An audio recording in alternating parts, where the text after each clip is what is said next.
ఇవాల్టి వార్తలకు స్వాగతం. ఢిల్లీలో వక్ఫ్ బిల్లులపై చర్చ జరుగుతుందంటే ఇక్కడ వక్ఫ్ బోర్డు మీద సమీక్ష పెట్టారు. ఇది ఊసరవెల్లి రాజకీయం కాదా? చంద్రబాబు మీ మొహం ముస్లింలకు ఎలా చూపిస్తారు? ముస్లింలు మీకు ఓటు వెయ్యలేదా? చంద్రబాబు పవన్ కళ్యాణ్ సమాధానం చెప్పాలి. దేశంలో వక్ఫ్ బోర్డు ఆస్తులను కాజేసే కుట్ర ఈ సవర్ణలు. బోర్డు అధికారులు ప్రత్యేక అధికారికి ఇవ్వడం ఏంటి? వక్ఫ్ బోర్డులో నాన్ ముస్లింలను పెట్టి వారికి తీరని ద్రోహం చేశారు. కేవలం వక్ఫ్ లో ఉన్న భూముల్ని వాళ్ళ కాకుండా చేయటానికి పన్నిన కుట్ర ఈ వక్ఫ్ బిల్లు అమెండ్మెంట్. అసలు బీజేపీ వైఖరే ఇది. బీజేపీకి తెలిసిన రాజకీయమే ఇది. మతం పేరుతో చిచ్చు పెట్టాలి, ఆ మంటలో చలి కాచుకోవాలి. మతం పేరు, కులం పేరు చెప్పి మనుషుల్లో విభజన తేవాలి. విభజన తెచ్చాక ఎవరికి వాళ్ళు ఏ కమ్యూనిటీకి ఆ కమ్యూనిటీ విడిపోతే, పోలరైజ్ అయిపోతే దాన్ని ఓటు బ్యాంక్ గా మార్చుకునే వికృత ఆలోచన బీజేపీ. మరొక్కసారి మళ్ళీ ఇదే చేసింది బీజేపీ పార్టీ. ఓటు బ్యాంకుల్ని పోలరైజ్ చేసి లబ్ధి పొందాలి అని బీజేపీ పార్టీ కుట్ర పన్నింది. అందులో భాగమే ఈ వక్ఫ్ బిల్లు అమెండ్మెంట్. కానీ బాధాకరం ఏమిటి అంటే ఈరోజు బీజేపీ పార్టీ అధికారంలో ఉంది అంటే దానికి కారణం చంద్రబాబు గారు ఇస్తున్న మద్దతు. చంద్రబాబు గారిని సూటిగా ప్రశ్నిస్తున్నాం. చంద్రబాబు గారు, ముస్లింలు మీకు ఓటు వేయలేదా? ప్రభుత్వం ఎలాగైనా మారాలి అన్న కసితో ప్రజలు మీకు ఓట్లేస్తే వాళ్ళల్లో ముస్లింలు లేరా? పవన్ కళ్యాణ్ గారు కూడా సమాధానం చెప్పాలి. చంద్రబాబు గారు సమాధానం చెప్పాలి. వీళ్ళందరూ ఓట్లేస్తే కదా మీకు ఇంత అధికారం వచ్చింది. మీకు ప్రజలు ఇంత బలం ఇస్తే కదా ఈ రోజు మీరు బీజేపీకి బలం ఇస్తున్నారు, కేంద్రంలో సర్కారు నిలబెట్టగలిగారు.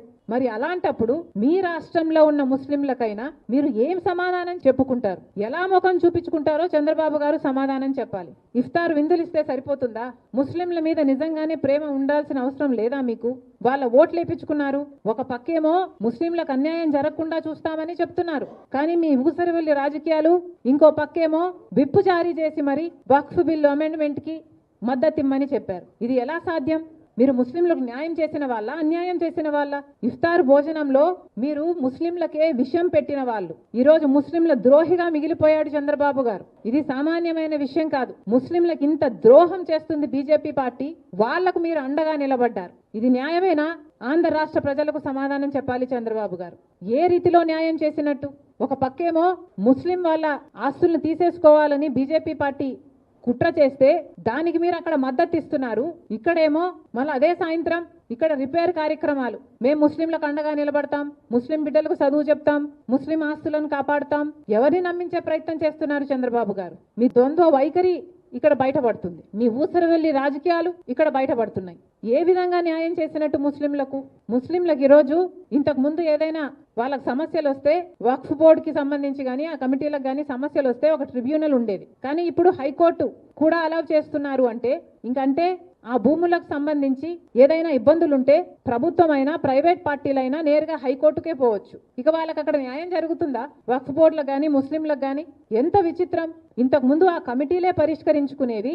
ఇప్పుడు ప్రభుత్వం చేతిలోకి ఆ అధికారం అంతా తీసుకుని వెళ్ళి ప్రభుత్వమే ఒక ప్రత్యేక అధికారిని నియమిస్తుందంట. అంటే అధికారము, అజమాయిషి అంతా ఇక ప్రభుత్వానిదే. ఇక వక్ఫ్ బోర్డులు ఎందుకున్నట్టు? ఏం పని చేయడానికి ఉన్నట్టు? వాళ్ళ చేతుల్లో అధికారమే లేనప్పుడు వాళ్ళని ఎందుకు ఉంచడం? ఎందుకు? ఇంకా ఏం మర్యాద ఉంటుంది వాళ్ళకి? ఇంతకు ముందు ఎప్పుడూ లేని విధంగా ఇప్పుడు వక్ఫ్ బోర్డులలో కూడా నాన్ ముస్లింలను కూడా చేర్చాలి అని ఒక అమెండ్మెంట్ తీసుకొచ్చారు.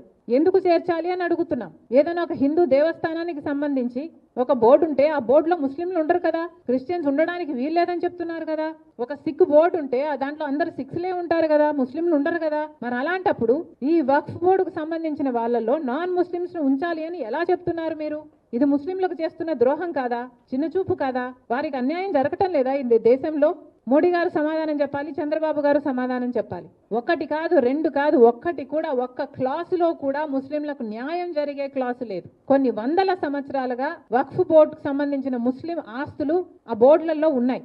ఎప్పుడు వందల సంవత్సరాల నుంచి వక్ఫ్ బోర్డు నుంచి వస్తున్న ఆస్తులు ఇప్పుడు దిక్కు లేకుండా పోతుంది. 12 ఏళ్లుగా వక్ఫ్ భూముల్లో ఎవరైనా ఆక్రమించుకుంటేనట ఇప్పుడు వాళ్ళయే అయిపోయే అవకాశం కూడా ఉందట. ఇది కూడా కల్పిస్తున్నారు. కేవలం ముస్లింల భూములు వాళ్ళ నుంచి లాక్కునే ప్రయత్నం ఈ వక్ఫ్ అమెండ్మెంట్ బిల్ అనేది. ఇది చాలా చాలా దారుణం. ఇంత దారుణమైన బిల్లుకి చంద్రబాబు గారు విప్పు జారీ చేసి మరి మద్దతు ఇవ్వడం ఇంకా దారుణం. మళ్ళీ చెప్తున్నాం, కాంగ్రెస్ పార్టీ తీవ్రంగా ఖండిస్తుంది ఈ చర్యను. ముస్లింల పక్షాన కాంగ్రెస్ పార్టీ ఎప్పుడు నిలబడే ఉంది. మీ హక్కుల కోసం, మీ రాజ్యాంగబద్ధమైన హక్కుల కోసం కాంగ్రెస్ పార్టీ నిలబడ్డమే కాదు, కొట్లాడుతుంది అని మరొకసారి మనస్ఫూర్తిగా అష్యూరెన్స్ ఇస్తుంది.